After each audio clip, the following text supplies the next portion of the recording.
जैसा कि आपने पहले भाग में देखा, रघुवीर और दादा ठाकुर दोनों ही के साथ खड़े थे।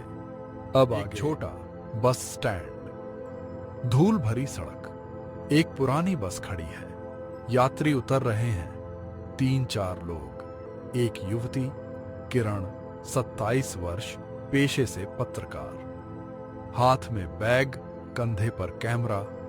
वह चारों तरफ देखती है। यही वो गांव है जिसके बारे में मुझे दिल्ली के उस बुजुर्ग ने बताया था, जहां हर 33 साल पर एक यात्री गायब हो जाता है। पुलिस के पास कोई रिकॉर्ड नहीं, कोई शिकायत नहीं, बस एक नाम, मांगीलाल का घर। उस बुजुर्ग ने मरते वक्त मेरा हाथ पकड़ा था और कहा था, बेटी उस घर में मत जाना, लेकिन उस घर की कहानी जरूर लिखना, क्योंकि अगर कोई नहीं लिखेगा तो वो सच हमेशा के लिए दब जाएगा। और मैंने सोचा, क्यों ना खुद देखूं। मैंने बहुत भूतिया कहानियां कवर की हैं, लेकिन ये कुछ और लगती है। वह आगे बढ़ती है। गांव सुनसान है, दुकानें बंद हैं, एक कुत्ता भी नहीं दिखता। चौपाल पर दादा ठाकुर बैठे हैं, अकेले। किरण पास आती है। नमस्ते बाबा, मैं किरण दिल्ली से आई हूँ, एक रिपोर्टर हूँ।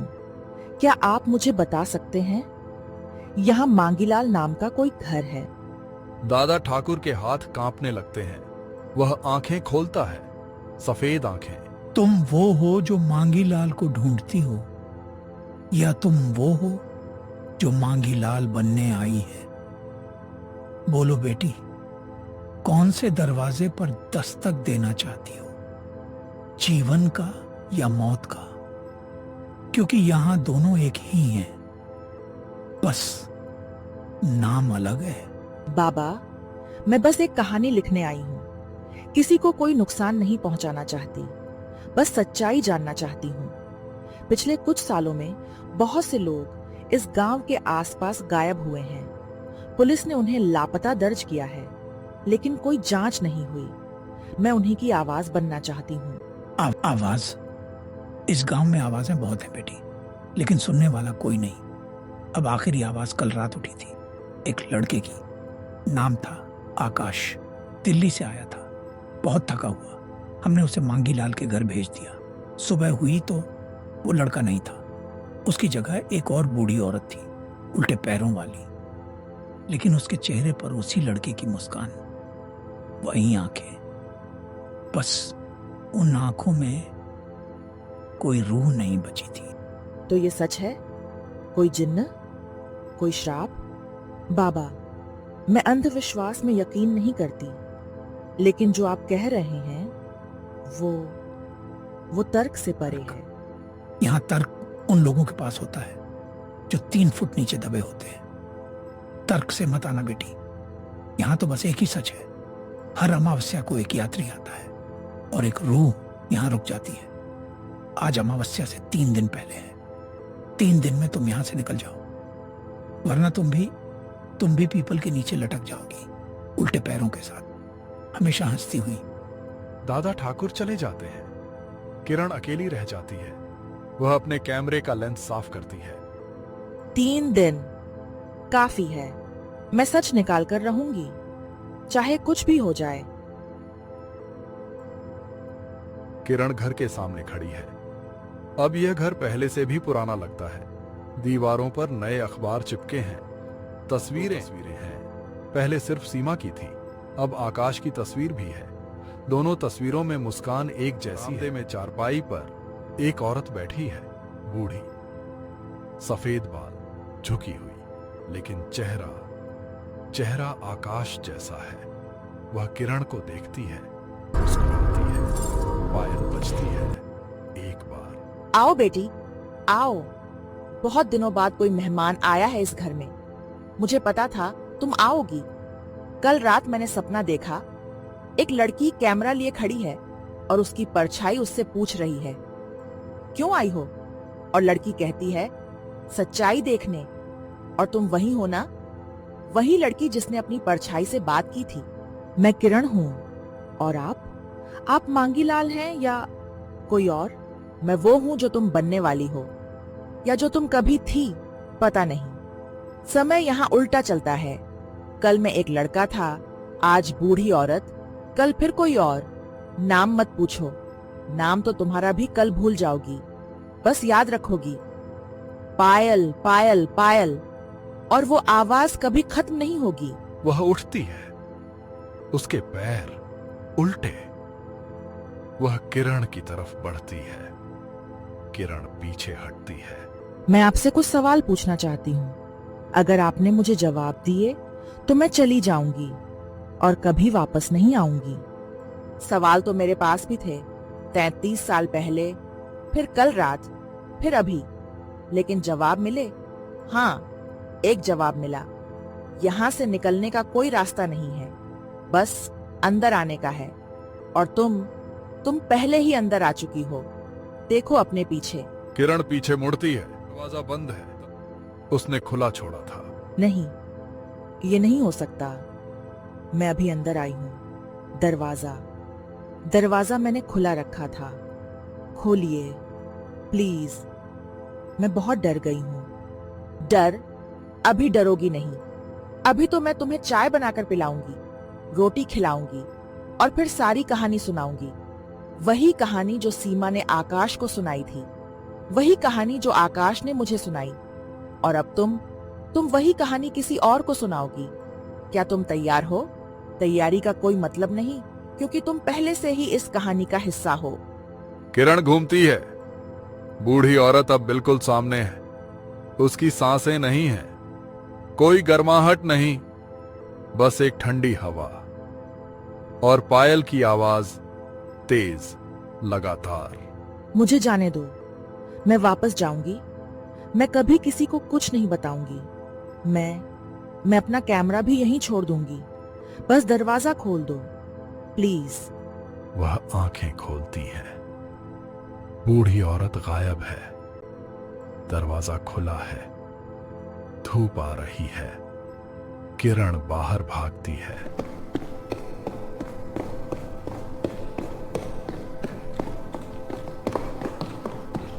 किरण हांफती हुई चौपाल पर आती है।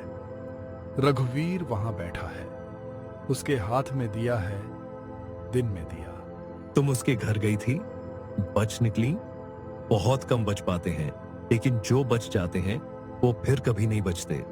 यानी तुम फिर जाओगी उस घर रात को, अपनी मर्जी से, क्योंकि उसने तुम्हारे अंदर कुछ रख दिया होगा। एक बीज, एक सवाल, एक प्यास, और वो तुम्हें खींच ले जाएगी वापस, हर बार गहरा। तुम कौन हो और ये दिया दिन में क्यों जला रहे हो? मैं रघुवीर हूं, वही जिसके कारण ये सब शुरू हुआ था। 33 साल पहले मैं सीमा के साथ भागा था, उस जिन्न से मिला था। सीमा ने मेरी जान बचाने के लिए खुद कुर्बान कर दी और मैं जागा, लेकिन उसे भूल गया।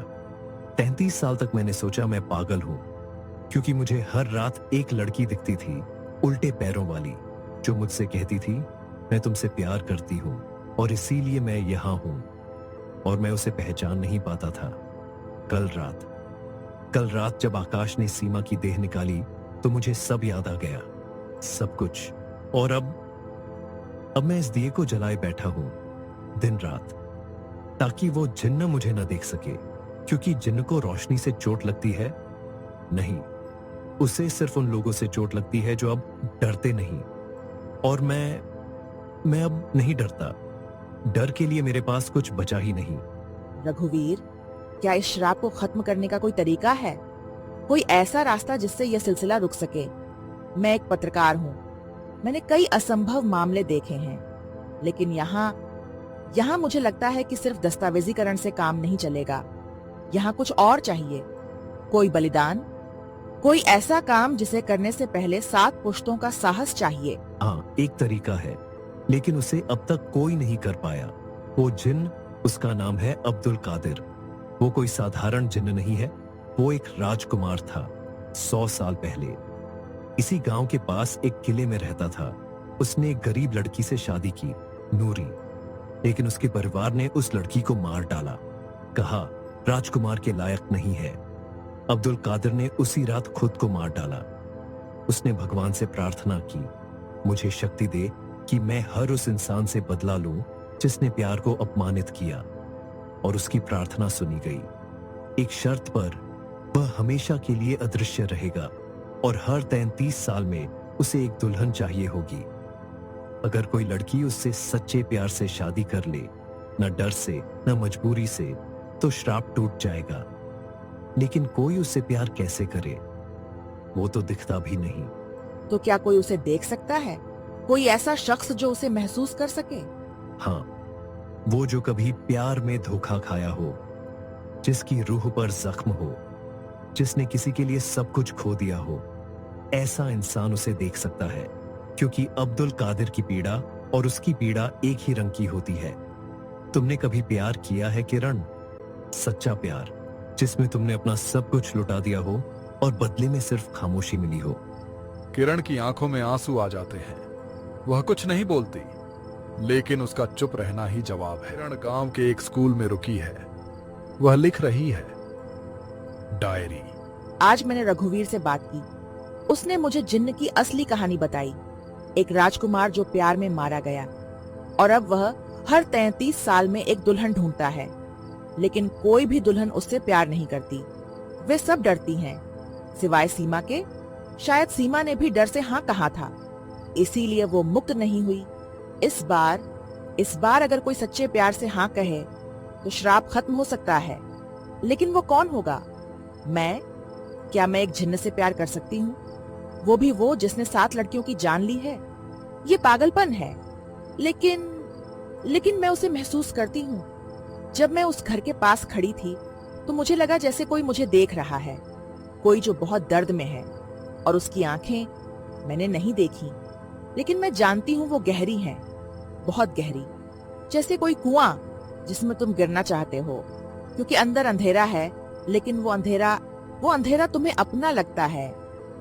अचानक हवा तेज हो जाती है। पायल की आवाज बहुत करीब से।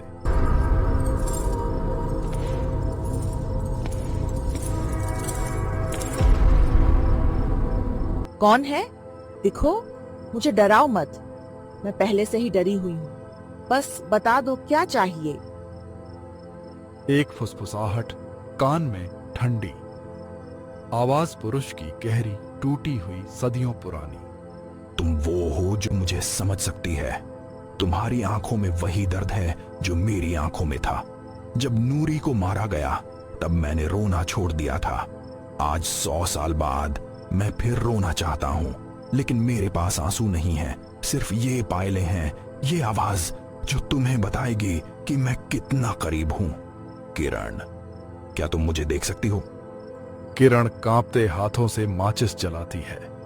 एक छाया, दीवार पर एक आदमी की छाया, लंबा, मुकुट पहने, लेकिन उसके पैर उल्टे नहीं, सीधे। किरण हिम्मत करके बोलती है, हाँ, मैं तुम्हें देख सकती हूँ। तुम बहुत सुंदर हो और बहुत दुखी। तुम्हारे कंधे झुके हुए हैं, तुम्हारे हाथ कांप रहे हैं। तुमने 100 साल से किसी को छुआ नहीं है ना? कोई जवाब नहीं, सिर्फ पायलें बजती हैं, बहुत हल्की, बहुत दर्द भरी।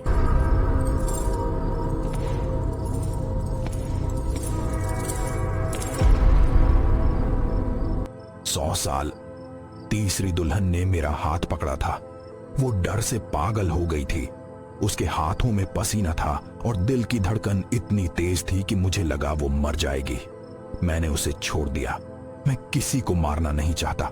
मैं चाहता हूं कोई मुझे चाहे, बस एक बार, बस एक रात, और फिर मैं मिट जाऊंगा हमेशा के लिए। क्या तुम मुझसे एक रात के लिए शादी करोगी? सच्चे दिल से, बिना डरे, बिना किसी उम्मीद के। किरण चुप है बहुत देर तक। फिर वह धीरे से मुस्कुराती है, आंसुओं के साथ। मैंने अपने जीवन में 2 बार प्यार किया है। दोनों बार मुझे धोखा मिला। तीसरी बार मैंने सोचा था कि प्यार मर चुका है मेरे अंदर। लेकिन जब मैंने आज सुबह उस घर में कदम रखा तो मुझे लगा कि कोई मुझे बुला रहा है। कोई जो बहुत पुराना है, बहुत अकेला और बहुत थका हुआ। मैं नहीं जानती कि प्यार किसे कहते हैं, लेकिन मैं जानती हूँ कि अकेलेपन को क्या कहते हैं। और तुम उस अकेलेपन की सबसे खूबसूरत तस्वीर हो। हाँ अब्दुल कादिर, मैं तुमसे शादी करूंगी, एक रात के लिए, सच्चे दिल से। और अगर इससे तुम्हें मुक्ति मिलती है तो मैं अपनी जिंदगी की सबसे बड़ी शामत को गले लगाऊंगी। एक लंबा सन्नाटा, फिर पायल की आवाज, लेकिन अब डरावनी नहीं, दर्द भरी, राहत भरी, जैसे कोई 100 साल बाद सांस ले रहा हो। पूरा घर दुल्हन की तरह सजा है। लाल रोशनी, मिट्टी के दिए, हर कोने में फूल, लाल साड़ी में है, हाथों में मेहंदी उसने खुद लगाई। सामने कोई नहीं है, लेकिन वह किसी से बात कर रही है। मैं नहीं जानती कि जिन्हों की शादी कैसे होती है। मैंने पढ़ा है कि तुम्हारे लिए कबूल है कहना जरूरी है, तो मैं कहती हूँ कबूल है, बिना किसी दबाव के, बिना किसी डर के, बस इसीलिए कि तुम भी किसी के हो सको, कम से कम एक रात के लिए। कबूल है किरण, मैंने 100 साल में किसी का नाम नहीं लिया, लेकिन तुम्हारा नाम मेरी जुबान पर बस गया है। आज के बाद चाहे मैं मिट जाऊं या हमेशा रहूं, ये नाम मेरे साथ रहेगा। अब तुम मुझसे कुछ भी मांग सकती हो, मैं तुम्हें दुनिया की हर चीज दे सकता हूं, बस एक शर्त, आज रात तुम सिर्फ मेरी रहो। सुबह होते ही तुम स्वतंत्र हो और मैं वापस उसी अंधेरे में। या शायद नहीं, शायद इस बार कुछ बदले। मैं कुछ नहीं मांगती, सिवाय इसके कि तुम मुझे बताओ, दर्द कैसे सहन किया तुमने इतने साल, बिना किसी से बात किए, बिना किसी को छुए? ये कैसे संभव है? जब तुम किसी से इतना प्यार करते हो कि उसकी याद ही तुम्हारा खून बन जाए, तो फिर अकेलापन दर्द नहीं रहता, वो एक आदत बन जाता है, एक कंबल, एक जंजीर। मैंने नूरी को 100 साल पहले खोया और हर रात मैं उसी जगह जाता हूं जहां वो मरी थी। मैं उसकी आवाज सुनता हूं, वो कहती है जियो अब्दुल जियो, लेकिन मैं जी नहीं पाया। आज तुमसे मिलकर शायद पहली बार लगा कि जीना मुमकिन है, लेकिन बहुत देर हो चुकी है, आधी रात बीत चुकी है, अब सिर्फ 2 घंटे बाकी हैं, फिर सुबह, फिर तुम चली जाओगी और मैं फिर अकेला, हमेशा के लिए। किरण उठती है, वह हवा में हाथ बढ़ाती है, जैसे किसी का हाथ पकड़ना चाहती हो। तो फिर मैं नहीं जाऊंगी, मैं यहीं रहूंगी तुम्हारे साथ। सुबह के बाद भी, शराब टूट जाए या न टूटे, मैं तुम्हें अकेला नहीं छोड़ूंगी, क्योंकि मैं जानती हूं कि अकेले रहना कैसा होता है, और कोई भी इंसान या जिन्न उस लायक नहीं है। अचानक पूरा घर रोशनी से भर जाता है। एक युवक प्रकट होता है, सौंदर्य अलौकिक, आंखें गहरी काली, राजकुमार के कपड़े पुराने जमाने के, रेशमी, उसके पैर सीधे हैं। वह मुस्कुराता है, पहली बार। 100 साल बाद मैं खुद को आईने में देख पाया हूं। तुमने शराब तोड़ दिया किरण, सच्चे प्यार से, बिना डरे, बिना शर्त। अब मैं स्वतंत्र हूं और तुम भी।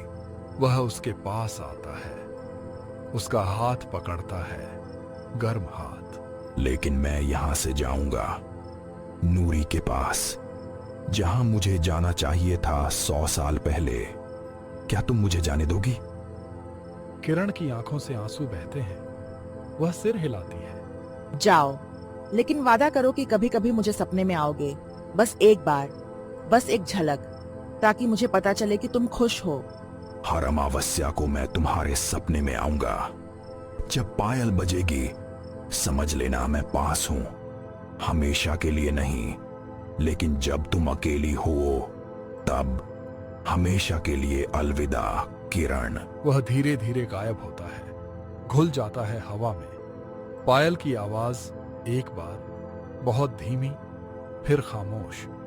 किरण अकेली रह जाती है, लेकिन इस बार डरी नहीं। सूरज निकल रहा है, गांव में जान आ गई है। चौपाल पर दादा ठाकुर और रघुवीर।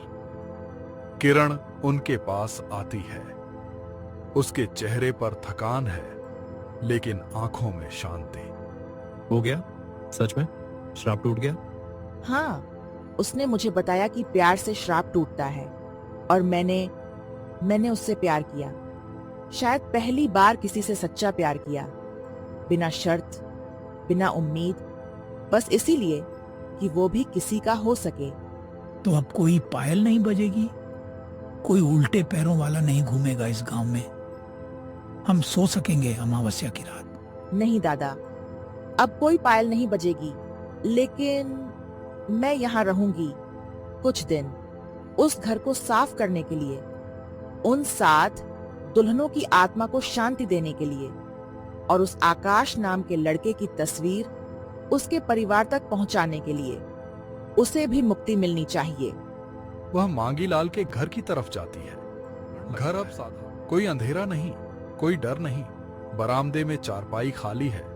तस्वीरें सीमा की और आकाश की दोनों अब सामान्य लगती हैं। किरण एक फोटो खींचती है, अपनी डायरी में लिखती है, यहाँ एक राजकुमार रहता था जिसे प्यार ने जिन्न बना दिया, और एक लड़की आई जिसके पास खोने को कुछ नहीं था सिवाय अपने अकेलेपन के।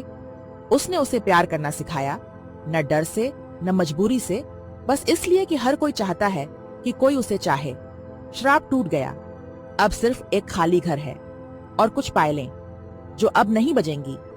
वह डायरी बंद करती है, अपना कैमरा उठाती है, बाहर निकलती है। गांव की चौपाल पर रघुवीर और दादा ठाकुर बैठे हैं।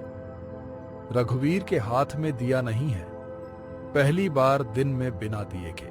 सीमा, तुम्हारा बलिदान व्यर्थ नहीं गया। आखिरकार किसी ने वो किया जो तुम नहीं कर पाई, उससे प्यार किया, सच्चा प्यार। अब तुम मुक्त हो, और मैं भी। वह अपने घर की तरफ चल देता है। पीपल के पेड़ के नीचे अब कोई नहीं है, कोई उल्टे पैरों वाला नहीं, बस हवा चलती है और पत्ते गिरते हैं। अब 3 दिन बाद बस स्टैंड किरण बस का इंतजार कर रही है। उसके हाथ में एक छोटा सा डिब्बा है, डिब्बे में पायलें। वह पायलें अपने पास रख लेती है।